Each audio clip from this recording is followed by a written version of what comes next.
Welcome to Thinking Thursday, where we help technologists become transformational leaders. Hi, I'm your host, Chris Sauls, and today we're going to talk about two very important words: plan and purpose. They shape everything that we do throughout our workday, throughout our work week. If you're a software engineer, network engineer, or anyone that uses their brain to build something with their keyboard, you know that planning matters. But what kind of plan? And deeper still, do you know why you're building what you're building? Let's break it down.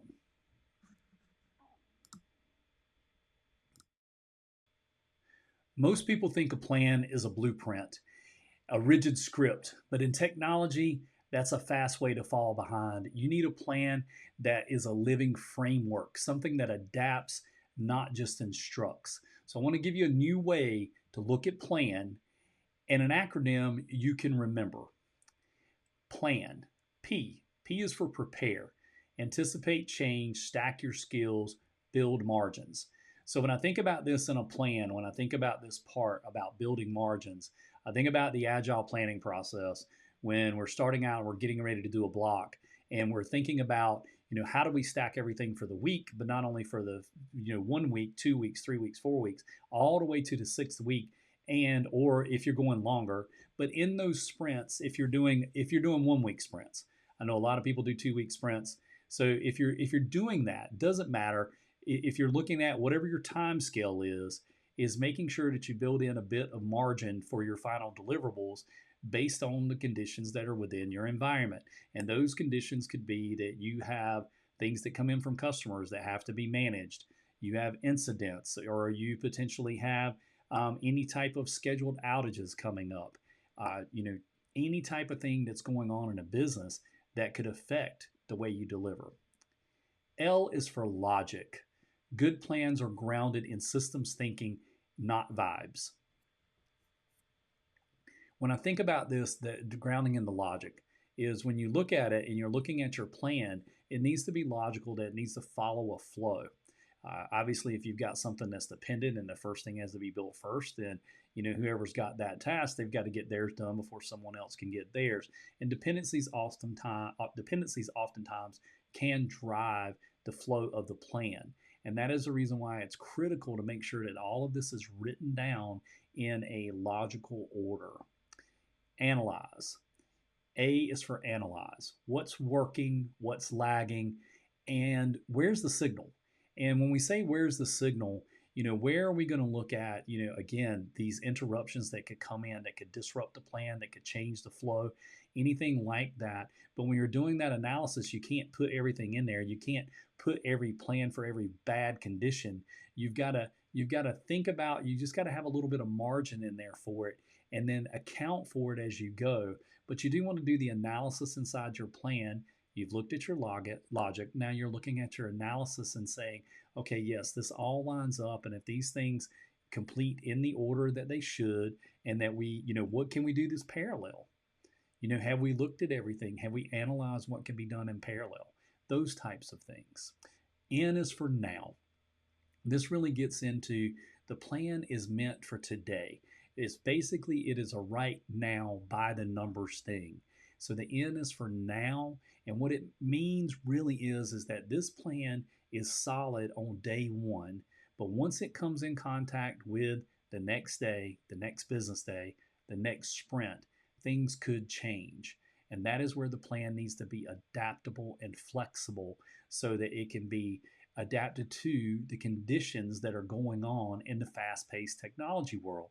And technology is moving fast. I mean, we look at AI and look at how fast it's adapting things that we do on the daily basis. I mean, AI right now with automation, things are changing so rapidly. I've talked about this for years, and I had made some calls about 5 years ago while before COVID hit, that automation would, it would be an evolution in automation. And at that time, I really wasn't focused on the AI aspect as much, but understanding that there would be things that would be coming that could make decisions, that you could have what I would call smart automation. And I know today, we talk about AI as artificial intelligence, but I've heard another term of augmented intelligence. And that is, where the human is still involved and it's basically allowing us to be better versions of ourselves to do our work in a better way. All right, a flexible plan isn't weak, it is a very strategic. It knows how to allow you to pivot without losing momentum. And that is the key of having the flexible plan, is making sure that the plan is adaptable enough that you do not lose momentum in the projects and the things that you're working on. And that could be everything from infrastructure to software development to deploying a network, any of these things. Now, this is not new. Habakkuk 2:2. Then the Lord replied, write down the revelation, make it plain on tablets, so that a herald may run with it. In other words, make the vision clear so it can move. So the key elements here is writing the plan down. And I know for a lot of people, we don't write as much as we used to. We type things out. I'm telling you though, write it down, let it be reviewed, let the team take a look at it. And when you look at it, you'll see the places where there's gaps. You'll be able to you'll be ready and you'll be better organized, and you'll have a higher momentum with a solid, flexible plan. If plan is the how, purpose is the why. And when we lose our why, burnout follows. Confusion's created, teams drift. So let's bring clarity to that with another acronym. Purpose. P is for passion. And passion in this case is what fires you up. What fires you up about the project that you're working on or the work that you're doing?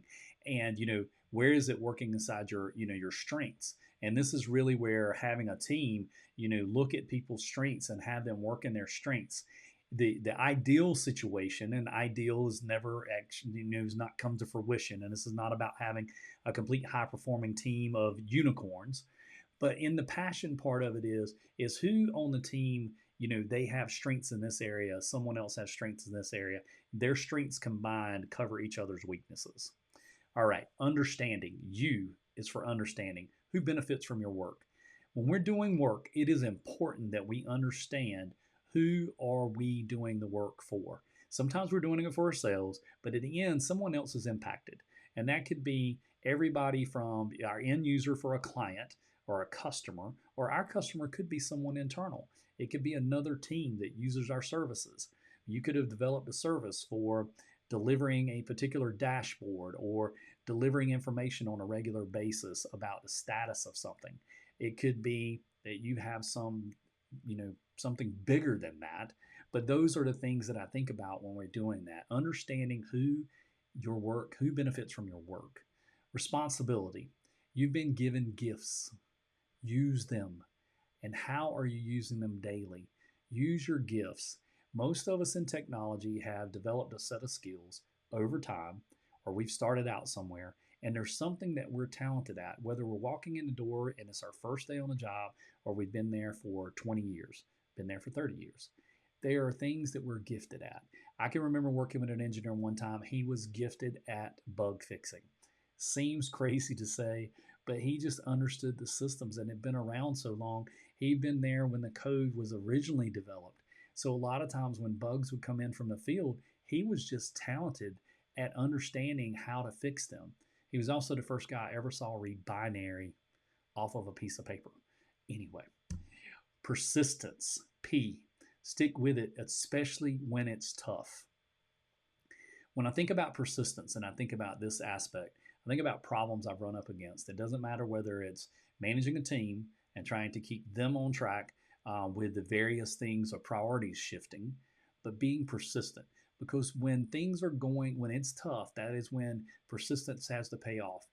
If you're working on a problem, being persistent is making sure that, if you've spent 15 to 30 minutes on that problem, have you contacted a vendor? If you have vendor support, have you contacted a peer that is maybe your senior or someone else that might have experience in it to just talk through the problem? I used to have a friend of mine that used to call that asking for a duck. Someone he could talk to just allow it to roll off their back like water on a duck's back, but be able to talk out the problem and look for the solution. Now, oftentimes you might get into it and they might have a suggestion. You should also ask for that as well. Obedience. Oh, this isn't just about profit, it's about calling. Now, when I say that, what is the calling when we're at a company? What does that really mean? Well, when we're there, we're serving in a role. And if we're called to serve in that role, the question is, are we working in our strengths? Are we being obedient to what we know how to do? Are we being obedient to ourselves, but also to the business? And when I say to the business, I want to make sure that that's clear. Is are we being obedient to, making the right calls at the right time, raising our hand when we're stuck, communicating with our peers, making sure that we're spending time having these types of discussions to make sure that things are moving along like they should. Again, all based around the why. Service, S. The best leaders lift others up. Leaders, here's the facts. If for me, we're servant leaders. That is what I teach. That is what I believe. I believe servant leadership is the best way to lead. I believe that if you flip the pyramid upside down on its top, the point down, and you're serving those above you, serving everyone else, you're on the bottom and they're up the ladder, and you're serving them because you're seeing them with a value of 10 and you're serving them as people. I'm not talking about their performance here. I'm talking about serving them with where they're at, because you could have new employees, you could have older employees, you could have employees that are going through life issues, you could have employees that are going through divorce, you could have employees that have been affected because you had a layoff and now they feel like they have more responsibilities, they have to do more work, and they're getting paid the same. You could have all of these things going on, but you have to serve them where they are. Last, E, eternal impact. Are you building legacy or just launching features?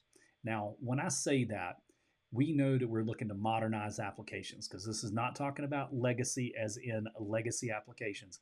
This is talking about when you're building something, are you building it for purpose on the why with the future in mind? Are you building it to last? Are you building it to be there a year from now?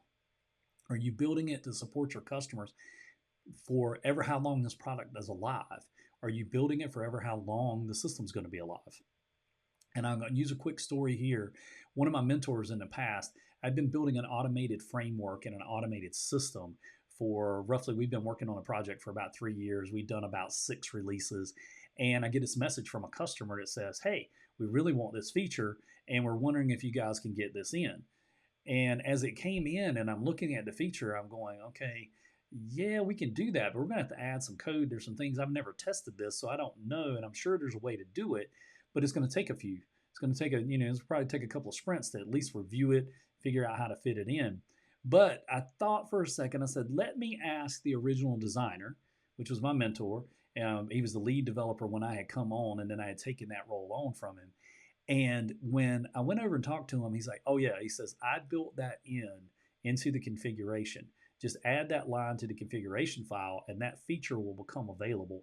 They will be able to customize how they use the software to be able to do this basically custom feature that they wanted, this custom function that they needed to be able to use this automation framework. Now you can't believe probably how amazed I was, because I was completely floored that he had already thought about this and that it was just so simple just to go modify a config file. I modified the config file, ran it through the test, ran the scripts, checked everything, and it just worked. And I was blown away. This is one of the things that I can say that, make sure you're learning from your mentors, make sure you're paying attention to them, because that thought that he had then came from a single conversation where somebody said, hey, we know that this is a potential in the future, and if there's a way for us to go ahead and plan for it to be able to make this customization happen, let's put it in. And he did that early on in a framework. Even though I had built on that framework numerous times, I had never looked at this adding a custom function, which was, it was at that time for me, it was new. It was something new to me. But anyway, when your purpose is bigger than you, your energy doesn't burn out. It compounds. That really brings us to wrapping up this thing on plan and purpose. I hope that I have conveyed to you the importance of planning and it being flexible, but also understanding the why. There are businesses out here in the world that have spent millions, if not billions of dollars on transformation, only to find out through market surveys after the fact when transformation has failed that they've spent all of this money, they spent all of this time and all of this effort, and it never got to where it was supposed to be. It never got beyond it never got to the full range that it was supposed to go. And the reason why was because the people on the front lines did not understand why. They did not understand the purpose. So they worked on it. They did the best they could, but they burnt out and they never delivered on the final transformation. That's something to think about, guys. Something to put in perspective. What to do this week? I've got a challenge for you. Write your plan, use the acronym. Make it simple, make it real. Make it simple and make it real to you. Define your purpose, not for your boss, but for you. If you're leading a team, bring this to your next one on one stand up and ask your people, what's our plan and do we know our purpose? Because plans pivot, purpose anchors. I'm telling you now, do this and you will see a different side of your team. If you continue to press into this and work on this, your planning will become more and more succinct, and you will see more people that are coming to the table. The team will be energized. They will not be looking at burnout. They will be more energized. They will be more focused. They'll be more vocal. They're more likely to let you know when there's issues. And they'll also be a lot more likely to celebrate the wins. And I can say this, do not forget to celebrate the small wins, because oftentimes those are overlooked, and they're like they're like the corners that get turned that actually move the business so much further forward and move your team forward. All right, that's it for today. I am going to wrap this up. If you enjoyed this, if you've learned something here today, take this and use it for your team. Use it in your business. If you're a technologist, give this a like. Would love to see some comments.